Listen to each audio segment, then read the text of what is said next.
काय या प्रोत्साहनाचा उद्देश? बघा, सातत्याने मी जी भुजबळ साहेबांची भूमिका बघतोय, ते युती सरकारमध्ये एक मंत्री आहेत, ज्येष्ठ मंत्री आहेत, ज्येष्ठ नेते आहेत. पण सातत्याने ते जे भूमिका घेत आहेत मागच्या काही महिन्यांपासून, ती काय मला पटलेली नाही. मी एक लहान कार्यकर्ता आहे साहेब. मला काय ह्याच्यातून काय मिळवायचं नाही आहे. पण एक भारतीय जनता पक्षाचा कार्यकर्ता म्हणून भारतीय जनता पक्ष हा महाराष्ट्रामध्ये किंवा देशामध्ये सुद्धा राजकीय पक्ष जर म्हटला तर सर्वात मोठा पक्ष हा भारतीय जनता पक्ष आहे. असं असताना आम्ही नेहमी ऐकून का घ्यावं? आम्ही मोठ्या भावाच्या भूमिकेत आहोत. मोठा भाऊ म्हणून आम्ही सांभाळायची भूमिका घेतो. आमचे नेते सांभाळायची भूमिका घेतात. म्हणजे मी नाही, आमचे नेते असते ते सांभाळून घेतात. कधी आमचे नेते टोकाची भूमिका घेताना आपल्याला आठवत नसेल, घेतलीही नाही.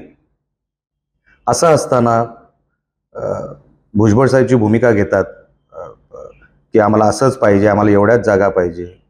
आपण एक ज्येष्ठ नेते आहात, मंत्रिमंडळामध्ये आपण मंत्री देखील आहात. आपल्या वक्तव्यामुळे विरोधकांना जर आयतं वातावरण मिळत असेल तर ते योग्य आहे का, हा माझा प्रश्न होता. आपण हत्यार त्यांच्या हातात देणार आहोत का? आणि जर दिलं ते वार कोणावर होणार आहेत? आपल्यावरच होणार आहेत. तर ते योग्य आहे का, ह्याचा विचार झाला पाहिजे.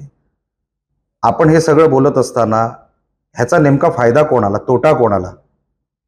मी काय एवढा मोठा नाही त्यांना सांगण्यात का, पण माझं एक मत आहे, ते मी माझं मत मांडलं. आणि मला असं वाटतं की जसं त्यांचं एक वक्तव्य आलं की 400 पारची जी घोषणा होती त्याचा इम्पॅक्ट निगेटिव्ह झाला. आता 400 पारची जी घोषणा होती ती मोदी साहेबांची घोषणा होती. म्हणजे आपण मोदी साहेबांना चॅलेंज करताय का, हे माझ्यासारख्या कार्यकर्त्याला शंका येते. आणि म्हणून जे काय मी म्हटलं की हे कुठेतरी थांबलं पाहिजे. आपल्या अनुभवाचा, आपण एक ज्येष्ठ मंत्री आहात, आपल्या अनुभवाचा, आपल्या मार्गदर्शनाचा आमच्यासारख्या कार्यकर्त्यांना फायदा झाला पाहिजे. युती सरकारला फायदा झाला पाहिजे, विरोधकांना नाही. अशी भूमिका आपण घ्यावी, एवढीच फक्त विनंती करण्यासाठी. किंवा हे सगळं आता थांबावं. हे आपल्याला एकत्र लढायचं असेल, फार मेहनतीने हे सरकार एकत्र आलंय 2.5 वर्षामध्ये. उद्धव ठाकरे जेव्हा सरकारमध्ये होते किंवा त्यांचं जेव्हा सरकार होतं तेव्हा काय परिस्थिती होती आणि कुठल्या परिस्थितीमध्ये आपण हे सरकार बनवलं, अशा नेत्यांना हे माहिती असलं पाहिजे. जर माझ्यासारख्या साध्या कार्यकर्त्याला हे कळतं तर ते तर फार मोठे नेते आहेत. त्यांना ते कळलं पाहिजे की कुठल्या परिस्थितीमध्ये आपण हे सरकार बनवलं.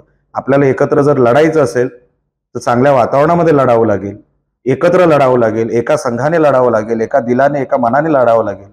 एवढंच या निमित्ताने मी सांगतो. पक्षश्रेष्ठीकडे या विधानात अहो, जेव्हा आपण सोशल मीडियावर टाकतो ना तेव्हा ते सगळीकडे जात असतं. एका मिनिटात ते लाखोंमध्ये जातं. माझी जी मनामध्ये खतखत होती, अहो भारतीय जनता पक्ष जसं मी मगाशी म्हटलं सर्वात मोठा पक्ष आहे. आमच्या नेत्यांना, आमच्या कार्यकर्त्यांना सांभाळायला काय काय करावं लागतं, कशी मन धरावी लागतात, त्यांना कसं समजावं लागतं, त्यांच्या कुटुंबाला कसं समजावं लागतं, हे आम्ही बघतोय. तरी भारतीय जनता पक्ष कधी टोकाची भूमिका घेत नाही. ते नेहमी सांभाळून घेतात. फडणवीस साहेबांचं कुठलं एक स्टेटमेंट काढा, ते नेहमी सांभाळून घ्यायच्या भूमिकेत असतात.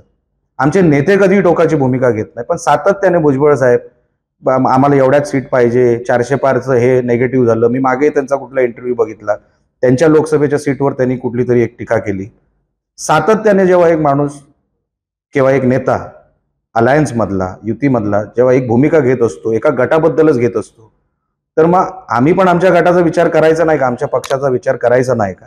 आणि कार्यकर्ता म्हणून मी घेतलं, माझी भूमिका घेतली.